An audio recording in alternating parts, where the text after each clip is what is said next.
Son mari refuse de manger tant que les lumières sont allumées. Partie 4. Mon mari fixait toujours la table à manger. Cet endroit précis où il s'asseyait chaque soir mais seulement dans le noir. Je gardais mes distances, attendant qu'il m'explique enfin. Entre-temps, j'avais déjà envoyé un message à mes parents pour les prévenir.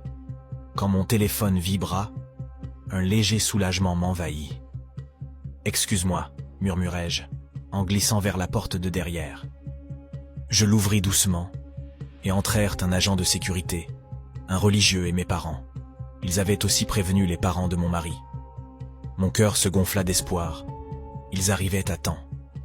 Ils se placèrent discrètement dans la maison, sans se faire remarquer, pendant que je retournais au salon, prêt à l'affronter. Mais quand j'y entrais, mon mari avait disparu. Je restais figé. Je fouillais la pièce, jetais un coup d'œil par la fenêtre, vérifiais la porte, toujours verrouillée.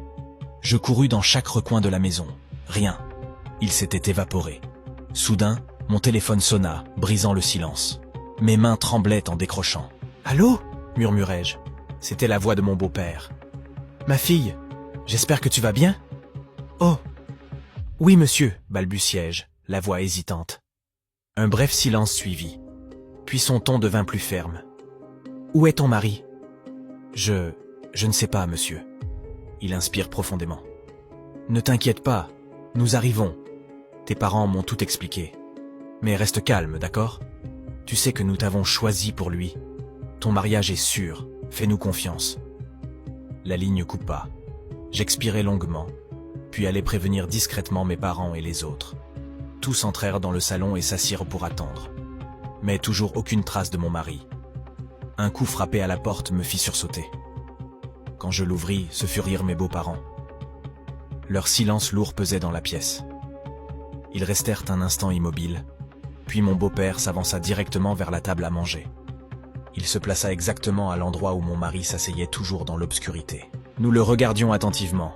Ses lèvres bougeaient, comme s'il murmurait, mais aucun son n'en sortait.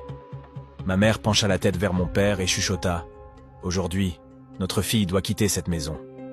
Regarde dans quelle famille elle est tombée. » Mon père soupira. « Attendons. Nous devons tous entendre la vérité sur cette histoire de repas dans le noir. » Alors, enfin, le père de mon mari leva les yeux et dit d'une voix claire. « Apporte de la nourriture. » Déconcerté, je courus à la cuisine et servis un plat. Je le posai devant lui, à la place exacte où mon mari exigeait toujours de manger. Et soudain, mon mari sortit de la cuisine même que je venais de quitter. Tous les regards se figèrent sur lui. « Viens t'asseoir » ordonna son père d'une voix ferme. Il avança lentement, incapable de désobéir. Il prit place. Alors son père ajouta d'une voix profonde. « Mange ce repas. Maintenant. » Le silence devint lourd, oppressant. Mon mari fixa son père, puis moi, puis à nouveau son père. « Mange » répéta celui-ci.